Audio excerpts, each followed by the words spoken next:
కల్కి సినిమా మీద ఏంటంటే సినిమా రిలీజ్ అయినప్పటి నుంచి కూడా కొంతమంది ఏదో రకాల కామెంట్స్ అయితే చేస్తూనే ఉన్నారు. ఇదేమీ కొత్త కాదు. అంటే ఆ సినిమాలో చూపించింది కరెక్ట్ కాదు అన్నట్టుగా మాట్లాడే వాళ్ళు ఉన్నారు.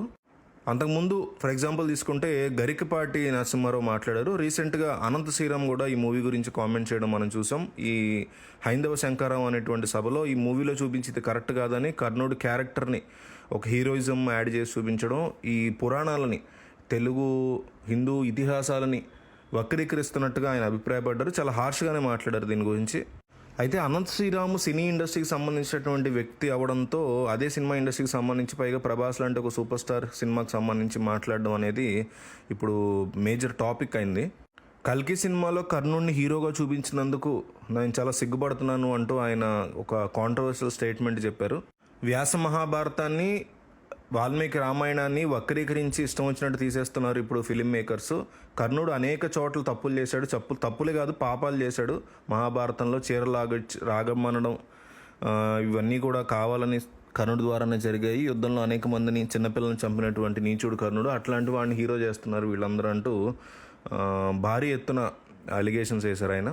అంటే రకరకాల రీజన్స్ చెప్తూ అనంత్ శ్రీరామ్ ఏమన్నారంటే సినిమాల్లో ఇట్లాంటి పురాణాలకు సంబంధించినటువంటి సినిమాలు తీసేటప్పుడు డ్యూయెట్లు లాంటివి పెట్టడం కూడా తప్పు అన్నట్టుగా ఆయన మాట్లాడుతున్నారు. కానీ మనం ఒకసారి వెనక్కి వెళ్తే దానవైర సూరకర్ణ లాంటి సినిమాల్లో కూడా డ్యూయెట్లు ఉన్నాయి. అందులో కూడా కర్ణుడిని సూపర్ హీరోగా చూపించిన విషయం మనం గుర్తుపెట్టుకోవాలి.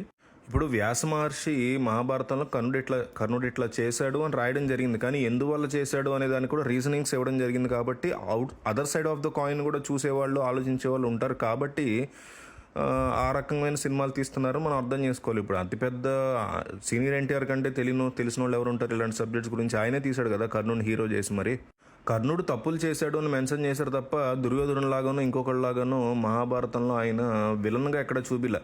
సో కర్ణుడు అట్లా ఎందుకు చేయాల్సి వచ్చింది, కర్ణుడిని అట్లా చేసేలాగా ఎవరు చేశారు, అట్లా ఎవరు ఆ సైడ్ కార్నర్ చేసేసారు ఆయన్ని అనేది నెమ్మదిగా ఓవర్ ద ఇయర్స్ సెంచరీస్ జనాలు అర్థం చేసుకోవడం స్టార్ట్ చేశారు అతని వైపు వెర్షన్ని. కర్ణుడు మహాభారతంలో ఎంతమంది తన చేతికి దొరికినా సరే ఎవరిని టచ్ కూడా చేయకుండా కేవలం అర్జునుడిని మాత్రమే కాన్సన్ట్రేషన్ చేసుకుని ముందుకెళ్ళాడు. మిగతా వాళ్ళని చేతికి దొరికినా సరే చంపలేదు అనే పాయింట్ని వీళ్ళందరూ ఎక్కడ హైలైట్ చేయకపోవడం కూడా కాస్తంత ఇంట్రెస్టింగ్ థింగ్. కర్ణుడికి ఎన్నో రకాల శాపాలు మొదటి నుంచి ఉండడం వల్ల అతన్ని అవి పతనం అయిపోయేలా చేశాయి.